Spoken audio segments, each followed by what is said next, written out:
Coming up next on the Jeff Crilley Show, we have an expert. She's a nationally known speaker, TEDx speaker, and she's going to teach us all how to have a CEO mindset.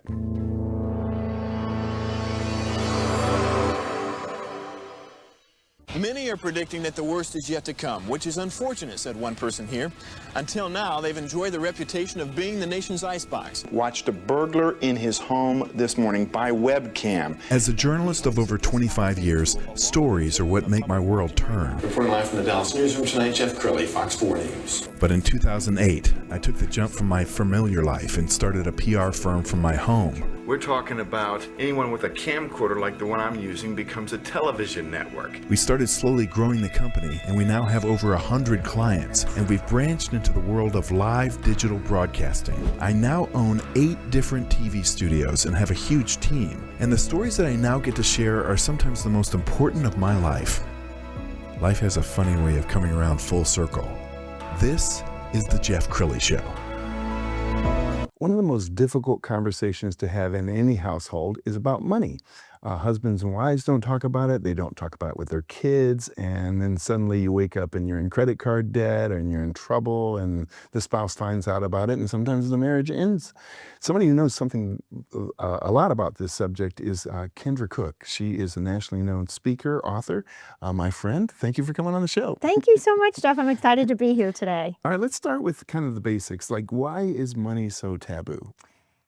I find that most people don't like to talk about money because our parents didn't teach us about money. And so we feel very uneducated. And so therefore, if we're sitting at a table and there are people who know about money and you don't, you just shy away from it, right? Yes. And then the other thing, especially in the women's department when we talk about money, is judgment. If you have too much, how did you get it? Did you really earn it? Yes. Or if you don't have enough, you're not big enough to be here. So we're judged for too much, we're judged for not enough, or we're judged for being uneducated. And one of your most popular speeches is called Redefining Rich. What does that mean? So for me, a lot of times when I talk to somebody, I say, what is rich? And it's always tied to a number.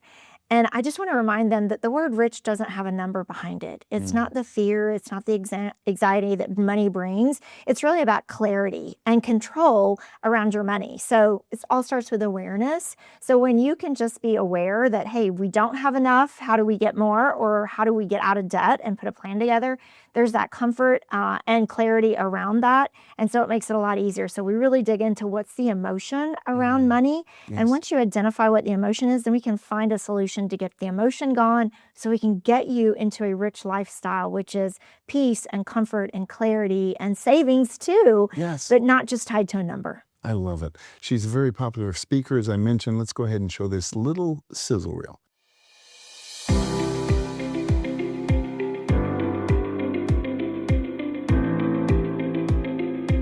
Guys, we get so stuck in our own ways of this is the way we've always done it, this is the way we're always going to do it, this is what always works for me, and we don't get uncomfortable. Listen, without the pain, there is no change, and there will not be growth. Pain creates change, creates growth.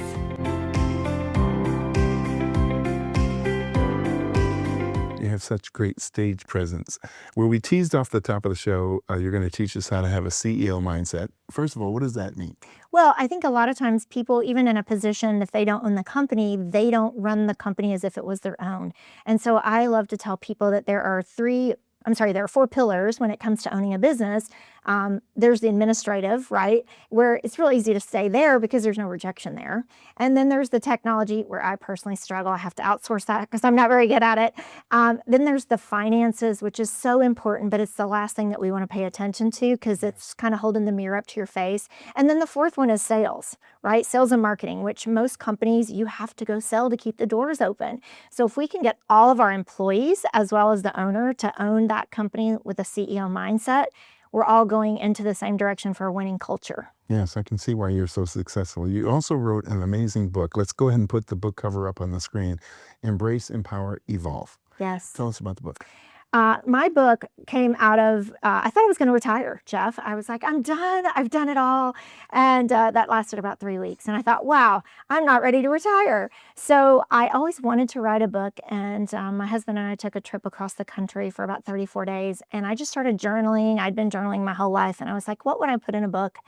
And I wanted to be authentic and real in a world where there's a lot of AI, which no harm, no foul there. I think people are looking for, hey, have you really ever struggled? You had a great career, and did you always know about money? And I thought, you know what? I want to share the pain, because through the pain comes the gain. And when we acknowledge the pain, we can change. Yes. And so I'm very authentic and real in that book, and it's basically my memoir that I married it to my journaling. I'm just a huge fan of journaling. Yes. So I saw on your website, eliminate organizational chaos and boost productivity. Yes. As we're taping this right now, The Devil Wears Prada 2 is coming out. Yes. And so millions of Americans will go to the theater and see a toxic boss. yes. So what happens if you're an employee trapped inside a toxic company? Yeah. There you have two options. You go and figure out how to help this toxic person, acknowledge that they are toxic and help them with that, or you have to leave, really. A lot of people stay in an uncomfortable situation out of fear of retaliation. And I would tell you that the pain of staying uncomfortable will stunt your growth. And so you either have to fix that so you can grow within that company, or you have to leave to go prosper in where you're supposed to be. And what many bad bosses don't really calculate is it's very expensive to lose top talent.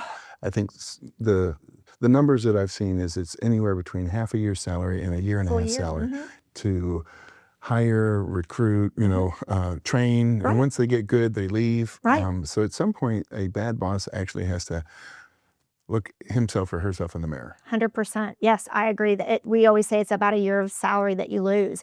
And then that's in the productivity, not to mention the time that you lose. Because like you said, you got to start that whole process over. The planning, the placing the ads, the interviews, the training, the onboarding. And while you're doing that, your production is usually going by the wayside, because most of that happens in small businesses. The turnover is very, very high in the small businesses. And the relationships that the employees have built with their customers and their institutional knowledge. I Right. mean, it really takes a long time to get up to speed. Absolutely. Yeah. Yeah. So we're in the final 3 or 4 minutes of the show. So Yes. this is your opportunity to talk to the viewer in that camera on the left and talk to them why they might want to bring you in to be their keynote speaker, or why they might need to hire you as a coach. I love that. Well, I believe everybody in life needs a coach.